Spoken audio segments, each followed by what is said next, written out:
할렐루야. 오늘 신년 2021년도 첫 주일, 오늘 하나님 앞에 예배 드릴 수 있게 된 하나님께 감사하고, 특별히 비대면 예배이기 때문에 온라인으로 모든 성도들이 은혜를 받게 하시는 것도 감사하면서, 힘든 이 시기에 서로 인내하면서 속히 대면 예배가 될 수 있도록 기도해 주시기를 바랍니다. 자, 오늘도 하나님의 축복이 든든한 교회와 오늘 이 말씀을 듣는 모든 우리 성도들에게 함께 하시기를 간절히 축복합니다. 이사야 40장 27절로 31절을 통해서 새 힘 주시는 하나님, 하나님 제목으로 함께 은혜를 나누고자 합니다. 자, 우리가 믿는 하나님이 누구인지를 우리가 신앙생활하면서 확실히 믿고 알기만 하면 이 세상에서는 두려울 것이 전혀 없습니다. 환난, 바람, 쓰나미가 불어와도 걱정할 필요가 없다는 것입니다. 우리 하나님은 어떤 분이십니까? 물론 여러분들이 하나님에 대해서 말하라면 사랑의 하나님, 능력의 하나님, 구원의 하나님, 축복의 하나님, 기적의 하나님, 다 맞는 대답입니다. 그것을 한마디로 세 가지로 표현할 수가 있다고 봅니다. 첫째는 하나님은 전능하신 분입니다 하는 것입니다. 능치 못함이 없으셔서 죽은 자도 무덤에서 살리시는 분입니다. 무에서 유를 만들어내는 분입니다. 불가능을 가능케 하시는 분입니다. 우리의 생사, 화복을 주관하시는 분입니다. 두 번째로 하나님은 전지하신 분입니다 이렇게 말합니다. 다시 말하면 모르는 것이 하나도 없으시다는 것입니다. 다 알고 계시다는 거예요. 시편 138편 6절에 보면 여호와께서는 높이 계셔도 낮은 자를 다 굽어 살피시며 멀리서도 교만한 자를 아시나이다 라고 말씀합니다. 그러므로 하나님을 절대로 우리는 속일 수가 없는 것이죠. 성경에 보세요. 가인이 아벨을 죽이고 시침이 떼고 있었지만 하나님은 다 아시고 계셨잖아요. 창세기 4장 10절에 보면 네가 무엇을 하였느냐? 네 아우의 핏소리가 땅에서부터 내게 호소하느니라 이렇게 말하고 있어요. 아담과 하와가 범죄하고 나서 숨었지만 하나님은 다 알고 계시면서 부르시고 계시잖아요. 우리가 믿으면서 하나님을 속일 수는 없다는 것이죠. 다 알고 계신 거예요. 우리의 심령, 우리의 생각까지도 다 꿰뚫어 보시는 하나님인 줄로 믿습니다. 세 번째로 하나님은 무소부재하신 분이다 이렇게 말합니다. 즉 어디든지 계시다는 말씀이죠. 지금 이곳에도 주님이 계십니다. 히브리서 11장 6절 보면 하나님이 계심을 믿으라는 말씀이죠. 하나님께 나아가는 자는 반드시 그가 계신 것과 또한 자기를 찾는 자들에게 상 주시는 이심을 믿어야 할지니라 라고 말씀합니다. 그러므로 내가 믿는 하나님이 나와 함께 하시면 절대로 우리 믿음의 사람들은 걱정, 근심, 두려움이 없다는 것입니다. 여호와 하나님은 사람과 달리 능력과 지혜가 한이 없으시며 사람에게 힘과 능력을 공급해 주시는 것입니다. 그래서 본문 말씀에 하나님을 앙망하는 자는 공급하시는 새 힘을 얻어서 결코 피곤하거나 곤비함이 없다고 말씀을 하고 계십니다.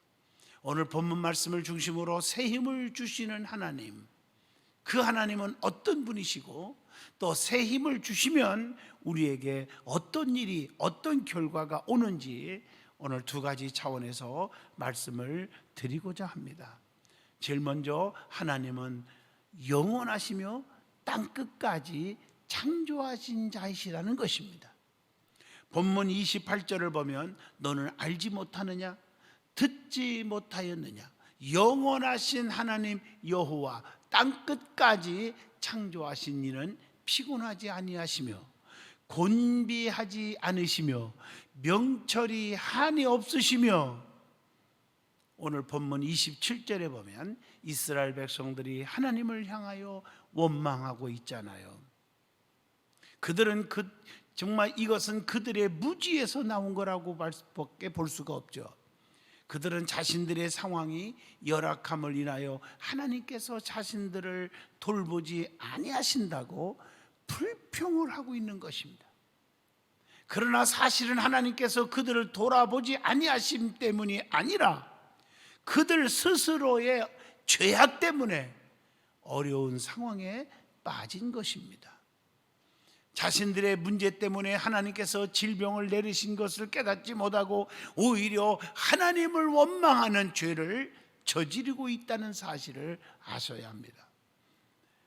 그러나 하나님은 자기 백성에 대한 깊은 사랑과 관심으로 구원의 계획을 세우시고 구원의 뜻을 성취시키기 위해서 쉬지 않으시고 역사하고 계셨음을 오늘 말씀을 통해서 깨우쳐 주는 것입니다. 깨닫지 못하는 이스라엘 사람들에게 이사야 선지자는 하나님이 누구인지를 바르게 지금 가르쳐 주고 있는 거예요. 하나님은 어떤 분이라고 가르쳐 줍니까? 영원하신 하나님이라는 거죠. 이사야 57장 15절에 보면 지극히 존귀하며 영원히 거하시며 거룩하다 이름하는 이가 이와 같이 말씀하시되 내가 높고 거룩한 곳에 있으며 또한 통회하고 마음이 겸손한 자와 함께 있나니 이는 겸손한 자의 영을 소생시키시며 통회하는 자의 마음을 소생시키려 함이라. 이렇게 말씀하고 계십니다. 사람은 영원하지 않아요. 죽고 못 사는 사이 성도와 성도끼리, 목사와 성도끼리, 또 형제지간에도 보면 어느 날 갑자기 원수가 되고 어느 날 갑자기 문제가 터지고 멀리 갔더니 처량하고 고나요. 이런 삶을 사는 것을 우리의 삶 속에서 너무 많이 보잖아요. 그러나 하나님은 영원하신 분입니다. 영원히 우리 곁에 계셔서 우리를 돕고 축복하시는 하나님입니다. 우리가 죽을 죄를 졌어도 그 하나님 앞에 나오는 자는 품어주시고 용서하시고 안아주시는 변함없으신 사랑의 하나님이십니다. 오늘 이사야 선지자는 그것을 말씀하고 있는 거예요. 영원하신 하나님은 땅끝까지 창조하신 자라고 말씀하고 계십니다. 그렇기 때문에 그 하나님은 어떤 분이라고 오늘 말씀에 주고 있습니까? 본문 28절 보면 피곤치 아니하시는 분이다 이렇게 말하고 있어요. 하나님은 인간과 달리 피곤치 아니하시며 졸지도 주무시지도 아니하신 분이시므로 이스라엘 백성에 대한 관심이 끊이지 아니하신다는 뜻입니다. 시편 121편 4절에 보면 이스라엘을 지키시는 이는 졸지도 아니하시고 주무시지도 아니하시리로다 이렇게 말씀합니다. 주님은 계속해서 말씀하고 계속해서 일하십니다. 요한복음 5장 17절 보면 예수께서 그들에게 이르시되 내 아버지께서 이제까지 일하시니 나도 일한다 하시매 이렇게 말씀합니다. 또 하나님은 명철이 한이 없으신 분이라고 오늘 본문 28절에 말씀합니다. 주님의 생각은 사람의 생각보다 엄청나게 높으신 분입니다. 이사야 55장 8절로 9절을 한번 같이 봅니다. 이는 내 생각이 너의 생각과 다르며 내 길은 너의 길과 다름이니라. 여호와의 말씀이니라. 이는 하늘이 땅보다 높음과 같이 내 길은 너희의 길보다 높으며 내 생각은 너희의 생각보다 높음이니라 라고 말씀합니다. 그리고 인간이 능히 미치지 못한다는 거죠. 139편 시편의 6절에 보면 이 지식이 내게 너무 기이하니 높아서 내가 능히 미치지 못하나이다 이렇게 기록하고 있습니다. 하나님은 지혜와 또한 지식이 풍성하신 분입니다. 로마서 11장 35절에 보면 깊도다 하나님의 지혜와 지식의 풍성함이요 그의 판단은 헤아리지 못할 것이며 그의 길은 찾지 못할 것이로다 이렇게 말씀하고 계십니다. 그리고 하나님은 어떤 분입니까? 두 번째로 하나님은 피곤한 자에게 능력을 주시며 무능한 자에게 힘을 더하시는 분이라고 말씀합니다. 본문 29절에 보면 피곤한 자에게는 능력을 주시며 무능한 자에게는 힘을 더하시나니 라고 기록하고 있습니다. 하나님은 스스로 피곤치 아니하실 뿐 아니라 피곤한 자에게 능력을 주시고 무능한 자에게 힘을 제공하여 주시는 힘의 능력의 근원이십니다. 하나님은 세상 만물을 무에서 창조하신 능력자로서 자신이 기뻐하시는 자들에게 새 힘을 공급하여 주시는 분이시라는 것입니다. 그래서 하나님은 우리를 지금도 굳세게 해주시는 거예요. 그래서 믿음의 사람들이 꼭 기억해야 할 말씀이 이사야 41장 10절이잖아요. 두려워하지 말라, 내가 너와 함께함이라. 놀라지 말라, 나는 네 하나님의 대민이라. 내가 너를 굳세게 하리라. 참으로 너를 도와주리라. 참으로 나의 의로운 오른손으로 너를 붙들리라. 얼마나 감사한 말씀입니까? 하나님은 자기 백성들에게 또한 힘을 주십니다. 시편 29편 11절을 보시면 여호와께서 자기 백성에게 힘을 주시며 여호와께서 자기 백성에게 평강의 복을 주시리로다 라고 말씀합니다. 그리고 믿는 자들에게는 능치보담이 없다는 말씀입니다. 마가복음 9장 23절 할 수 있거든이 무슨 말이냐? 우리 주님이 말씀하신 거예요. 믿는 자에게는 능히 하지 못할 일이 없느니라 하시니, 이렇게 기록되어 있어요. 그래서 하나님이 능력만 주시면 어떻게 됩니까? 빌립보 4장 13절 내게 능력 주시는 자 안에서 내가 모든 것을 할 수 있느니라라고 말씀합니다. 사람은 연약해서 피곤하고 넘어지고 깨지고 그렇게 되잖아요. 성경의 말씀이 그대로예요. 인간은 그럴 수밖에 없는 연약한 자예요. 본문 30절 보세요. 소년이라도 피곤하며 곤비하며 이렇게 말했잖아요. 그러나 주님을 찾는 자는 부족함이 없게 해주신다고 시편 34편 10절에 말씀하고 계십니다. 용사도 목숨을 구할 수 없는 약한 것이 인간이라고 말하고 있잖아요. 아모스 2장 14절에 빨리 다름박질하는 자도 도망할 수 없으며 강한 자도 자기 힘을 낼 수가 없으며 용사도 자기 목숨을 구할 수 없으며, 이런 말씀이죠.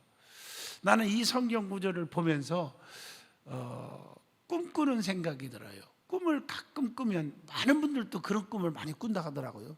누가 막 쫓아오는데 그냥 엄청나게 달려고 하는데 스피드를 내는데 제자리에 걸음하는 것 같아요. 그렇잖아요. 그게 인간인 거예요, 인간. 그래서 위로부터 능력을 입어야 하는 거예요. 하나님이 도와줘야 된다는 것을 나는 꿈을 꾸면서 하나님의 말씀을 믿는 목사로서 그렇게 와닿는 거예요. 누가복음 24장 49절에 볼지어다 내가 내 아버지께서 약속하신 것을 너희에게 보내리니 너희는 위로부터 능력으로 입혀질 때까지 이 성에 머물라 하시니라. 우리가요, 하나님이 능력을 위에서부터 내려주실 때까지 우리가 기다리고 인내하고 그래야지, 하나님 위로부터 능력을 주시지도 않는데 내가 뭐 해보겠다고 발버둥치고 내 이론과 지식과 상식, 뭐 재물, 똑똑함 가지고 교만 떨다가 큰일 납니다. 하나님이 위에서부터 내려주셔야 될 줄로 믿습니다. 인간은 어떤 인간이기 때문입니까? 장정이라도 어떻게 돼요? 소년뿐 아니라 장정이라도 넘어지고 쓰러진다고 오늘 30절에 말씀하고 계십니다. 그래서 용사가 아무리 힘이 커도 스스로 구하지 못하게 된다고 시편 33편 16절에 그렇게 말하고 있잖아요. 많은 군대로 구원 얻은 왕이 없으며 용사가 힘이 세어도 스스로 구원하지 못하는도다. 아무리 힘이 있어도 스스로는 안 된다는 것입니다. 그래서 인간은 약한 존재라는 거예요. 시편 39편 5절에 보면 주께서 나를 한 뼘 길이만큼 되게 하시며 나의 일생이 주 앞에는 없는 것 같사오니, 이렇게 말했어요. 사람은 그가 든든히 서 있는 때에도 진실로 모두가 허사뿐이나이다. 사람이 아무리 발버둥 쳐도 다 허사예요. 그렇기 때문에 인간이 스스로 노력하고 힘쓴다고 된 줄로 생각하면 착각이고 오판이라는 것입니다. 전능하신 하나님의 도움이 없이는 1분 1초라도 살 수 없음을 우리는 알아야 합니다. 성경에 보세요. 고린도전서 10장 12절에 우리에게 정확한 교훈을 주잖아요. 그런즉 선줄로 생각하는 자는 넘어질까 조심하라 라고 말씀하고 계신 겁니다. 자, 그러면 우리에게 주시는 두 번째 은혜 받을 말씀이, 하나님께서 새 힘을 주신다고 했는데 또 새 힘을 받아야 사는데, 그 새 힘 주시면 우리에게 어떤 일이 생깁니까? 어떤 결과가 오느냐는 것입니다. 첫 번째로, 어떤 자에게 하나님께서 새 힘을 주시느냐 하는 질문입니다. 본문 31절입니다. 오직 여호와를 앙망하는 자는 새 힘을 얻으리니. 여호와를 앙망하는 자, 하나님을 사모하는 자, 하나님만 바라보는 자, 하나님만 의지하는 자에게 새 힘을 주신다고 했어요. 하나님을 앙망하는 자는 구원의 필요를 깨닫고 진정으로 하나님께 도움을 구하는 자를 얘기합니다. 하나님을 앙망하는 자는 어떤 어려움과 난관이 부닥친다 할지라도 믿음으로 극복하고 하나님의 뜻을 성취하려는 자라고 말할 수 있습니다. 하나님을 앙망하는 자는 하나님만 바라보며 그분이 도와주지 않으면 절대로 아무것도 할 수 없고 죽는다는 그런 신앙의 소유자를 말합니다. 신앙이 무엇입니까? 한자로 말하면 믿을신 우러러 앙입니다. 전능하시고 전지하신 하나님을 전적으로 믿고 그분만을 우러러보고 그분의 도우심만 바라보고 사는 것이 신앙이요, 신앙인의 자세라고 봅니다. 그래서 우리는 힘써서 주님을 앙망하여야 합니다. 그 말은 주님을 기다리며 바라보라는 것입니다. 이사야 8장 17절에 보면 이제 야곱의 집에 대하여 얼굴을 가리시는 여호와를 나는 기다리며 그를 바라보리라, 이렇게 말했어요. 주를 바라보면 절대로 수치를 당치 않는다고 말하고 있습니다. 시편 25편 3절의 말씀입니다.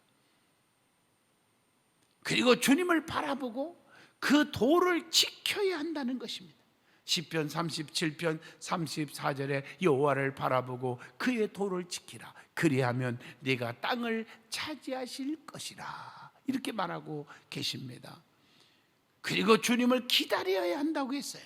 이사야 40장 1절에 내가 여호와를 기다리고 기다렸더니 귀를 기울이사 나의 부르짖음을 들으셨도다, 이렇게 말씀하고 계십니다. 그러면 주님을 앙망하면 어떤 결과가 오느냐는 거예요. 본문 31절에 답을 줍니다. 오직 여호와를 앙망하는 자는 새 힘을 얻으리니 독수리가 날개치며 올라감 같을 것이요, 다른 박질하여도 곤비하지 아니하겠고 걸어가도 피곤하지 아니하리로다, 이렇게 말씀합니다. 여기서 앙망하리로다, 앙망은 히브리 말로 보면 카바라는 단어를 쓰는데요, 이 말은 기다리다, 또 찾다, 이런 뜻을 가지고 있습니다. 주를 앙망하면 새 힘을 주시는데 새 힘을 얻으면 어떤 축복이 오느냐는 거예요. 오늘 말씀에 답을 주지요. 독수리 날개치며 올라감 같다고 말하고 있잖아요. 동물 중에서요, 동물 중에서 사자가 땅의 왕자라고 말하면요, 독수리는 공중의 왕자라고 할 수 있겠죠. 독수리가 큰 날개를 치며 공중을 나는 모습은 매우 힘있고 결코 지치지 않을 듯 보여지지 않습니까? 독수리는 생명력이 있어서 창공을 힘차게 날을 수가 있는 것입니다. 그러나 돌은요, 아무리 크고 아무리 단단해도 생명력이 없기 때문에 중력의 법칙에 지배되어 땅으로 놓으면 툭 떨어지는 것입니다. 높을수록 떨어지면 박살이 나는 겁니다. 돌도 아무리 힘세게 보여도 돌은 날아서 올라갈 수 없는 것처럼 생명력이 없는 성도는 주님을 향해 올라갈 수가 없습니다. 믿음이 없는 성도, 성령 충만하지 않는 성도 절대로 올라갈 수가 없습니다. 그래서 우리는 신자의 종류로 얘기한다면 세 가지를 항상 말하잖아요. 철 따라 날아다니는 철새 신자가 있다. 환경에 지배되어 신앙생활하고 왔다 갔다 하는 신자, 조금 힘들다 그러면 예배 빠지고 하나님을 멀리하고요, 속상해하고 넘어지고 깨집니다. 잘 흔들립니다. 환경 따라 움직이는 신자가 철새 신자예요. 박쥐 신자가 또 있죠. 박쥐는 잘 날을 수도 있고 잘 기어다닐 수 있는 두 가지 특성을 가지잖아요. 여기 붙었다 저기 붙었다 하고 자기 이익만 챙기려 하고 자기 생각만 옳다고 주장하고 이간질시키는 신자를 가리키지요. 그러나 독수리 신자가 있습니다. 독수리는 환경에 지배받지 않습니다. 비바람 눈보라가 쳐도 아랑곳하지 않고 창공을 향하여 올라가는 겁니다. 그러므로 우리 성도들도 독수리처럼 주님을 향해서 쉬지 않고 올라가는 성도가 되시기를 축원드립니다. 그리고 또한 다른 박질하여도 곤빗지 않고 걸어가도 피곤치 않게 하시는 복을 주신다고 본문 31절에 말씀합니다. 인간의 힘은 한정되어 있어서 쇠잔하기 마련입니다. 다른 박질하고 걸어가면 피곤하고 곤비한 것입니다. 그러나 하나님께서 힘을 주시는 자는 인간의 한계를 뛰어넘어서 하나님의 보호 속에 궁극적인 승리를 얻게 되어 있습니다. 그러나 많은 성도는 조금만 일을 해도 곤비합니다. 영적으로 피곤해 지쳐있는 경우가 얼마나 많습니까? 그것은 하나님을 앙망하는 믿음이 없기 때문인 것입니다. 하나님만 의지하는 신앙이 없기 때문입니다.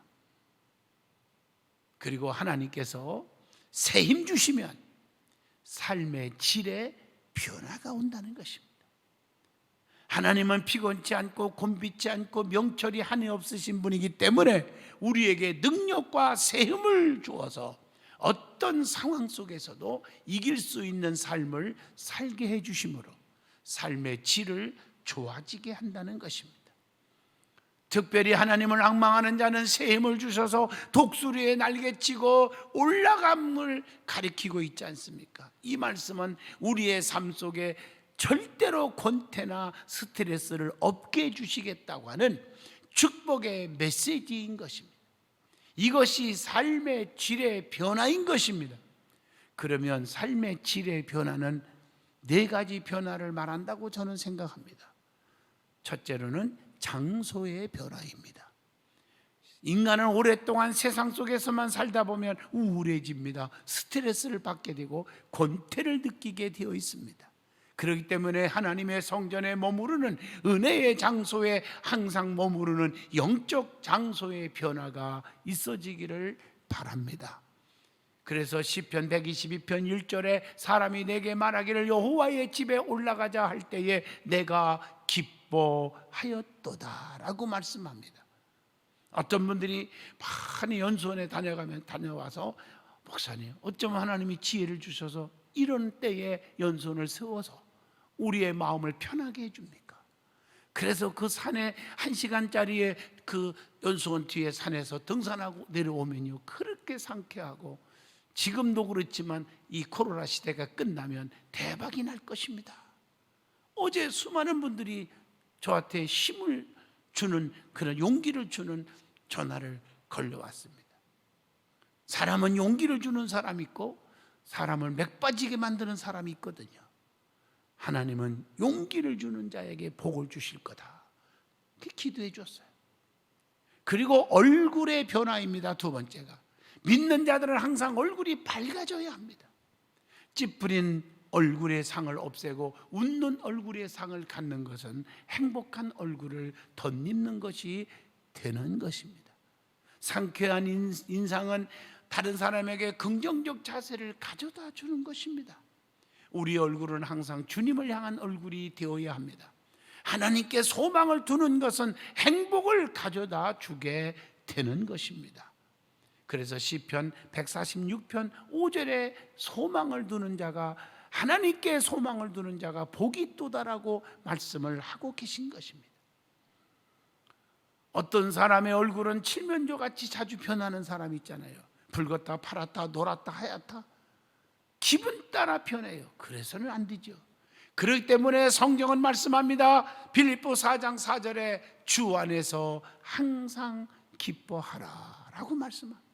그리고 지혜로운 사람은 얼굴에 광채가 난다고 전도서 8장 1절에 주시고 계십니다. 세 번째로는 걸음의 변화입니다. 모든 사람은 영적인 걸음의 변화가 필요합니다. 하나님을 위해 보다 열심히 해야 합니다. 주를 위해 일을 우리의 최우선 순위로 두어야 한다는 것입니다.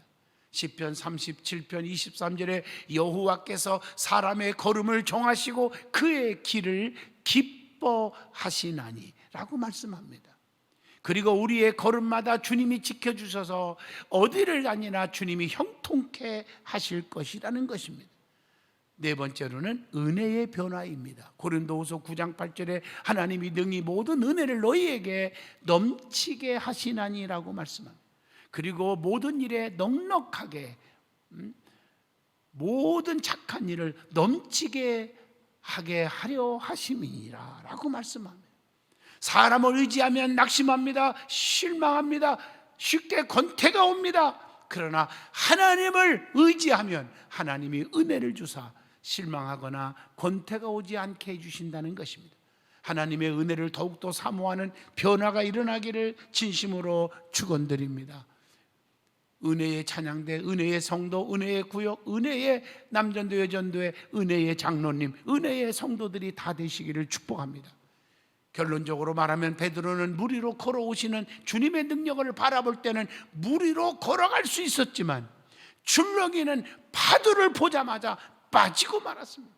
베드로가 바라보는 대상이 바뀜으로써 자신에게 변화가 생긴 거 아닙니까? 마찬가지로 성도들의 신앙생활도 요동하는 세상을 바라보면 세파에 빠져 휩쓸려 갑니다. 그러나 주님만 바라보면 어떤 염려도 없이 고해의 세상을 평안하게 향해 갈 수가 있습니다. 그렇기 때문에 여호와를 앙망하는 자에게 새 힘을 주신다고 했으니 우리는 하나님만 전심으로 앙망할 수 있기를 축원합니다.